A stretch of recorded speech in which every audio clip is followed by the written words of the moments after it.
The Atlanta Braves have been a great team since 2018 and have only gotten better each year. They really are in the middle of a dynasty type run, especially after they won it all in 2021. So they win a championship, they were arguably an even better team the next season in 2022, and then got even better than that in 2023.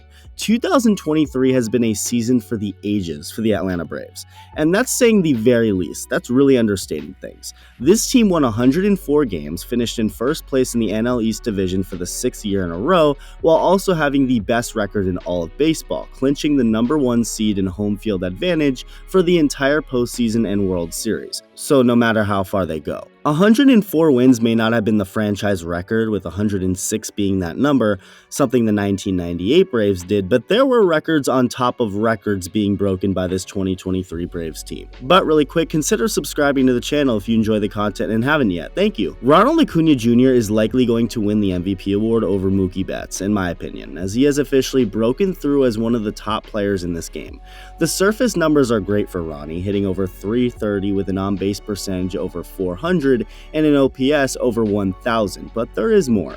Acuna became the first player in baseball history to hit 40 home runs and steal 70 bases. Nobody in history has even stole 50 bases while hitting 40 bombs. Acuna stole over 70, breaking the record. The dude barely struck out and walked basically just as many times as he struck out. And another thing I adore about Acuna is how durable he was this season. He played in 159 games and set a new Braves franchise record for plate appearances, with a total of 735. He also broke Dale Murphy's modern-day franchise record for runs scored. Just an insane year from Ronald Acuna Jr. Matt Olson has been nothing but awesome for Atlanta after coming in to replace the longtime Braves first baseman Freddie Freeman when he went to the Dodgers, and in 2023, Olson went on to be one of the best sluggers in all of baseball, period, not just for first baseman. Olson went out this year and set a new Braves franchise record for home runs and RBIs in a season. He hit 54 home runs, passing Andrew Jones's record of 51 back in 2005,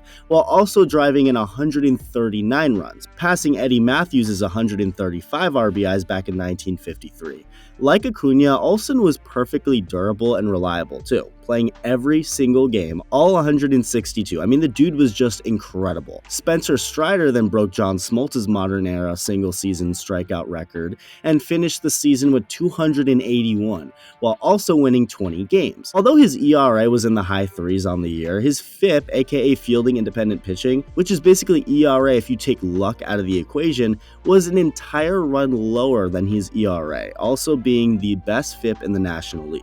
On the final day of the regular season, Marcell Ozuna hit a home run to get the Braves to 307 total home runs on the season, another record, tying the 2019 Minnesota Twins for most home runs in a season ever. Oh, and speaking of Marcell Ozuna, that was his 40th of the 2023 season, an overall pretty wild one for him, because after starting his season insanely bad, hitting .085 with a 397 OPS in April, just beyond atrocious, after getting booed, after people were calling for him to be DFA'd, Ozuna went on to put up MVP numbers, finishing the year with an OPS over 900. The Braves lineup also broke the record for the most players with 30-plus home runs in a season, with Matt Olson, Ronald Acuna Jr., Marcell Ozuna, Austin Riley, and Ozzie Albies all hitting at least 30. And the offense also set a new baseball record for team slugging percentage in a season, putting up the best slugging percentage of all time with a .501 slugging percentage. This Braves lineup and overall team has been so much fun to watch, of course, for Braves fans, but also really anyone who likes baseball, unless you hate the Braves, like if you're a Mets or Phillies fan. So naturally, heading into the postseason, this team is the favorite to represent the National League in the World Series. It's been such a historical season. This team is just almost too good. This lineup is just too good.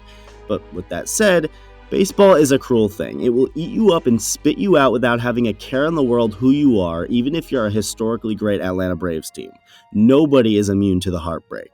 The Braves are currently in the middle of their second straight NLDS matchup with the Phillies. The Braves lost last year's matchup with Philly in 4 games despite finishing 14 games ahead of them in the standings. The Braves won 101 games last year, while the Phillies just barely snuck into the postseason. It just goes to show how chaotic this game can be. So at the time, yeah, it sucked for the Braves to lose to the Phillies, but whatever. It's one time, and they had just won the World Series the year before, so you can kind of forgive them for that. But I'm going to say this and put it on the record right now. If the Braves lose to the Phillies in the NLDS for the second straight year, I will absolutely clown on them. I won't look at the Braves the same way, and I don't know how anyone could. Like I just said, Atlanta losing to Philly last year one time can be forgiven. But to lose to them again for the second straight year in almost the exact same situation, if anything having even more of an advantage, breaking franchise and major league records as a team, having the likely MVP along with other MVP candidates and Cy Young candidates, winning even more games and finishing 14 games ahead of the Phillies again, all just to lose to them again? To me, that would make all the historical things the 2023 Braves have done irrelevant. Down the freaking drain. If the Phillies whoop your ass for the second straight year, none of that matters. None of the records, nothing. The way I view the Braves, just beat the Phillies.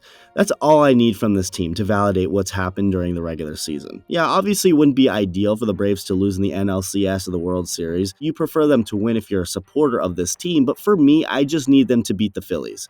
If you don't beat the Phillies and get your ass handed to you for the second straight year, it's a failure. Nothing more needs to be said. So if it sounds like I'm putting a lot of pressure on this Braves team, that's because I 1000% am. They need to win this series, and if they don't, get ready for me to rant and discredit their entire season, as the Phillies would become their daddy. The pressure's on.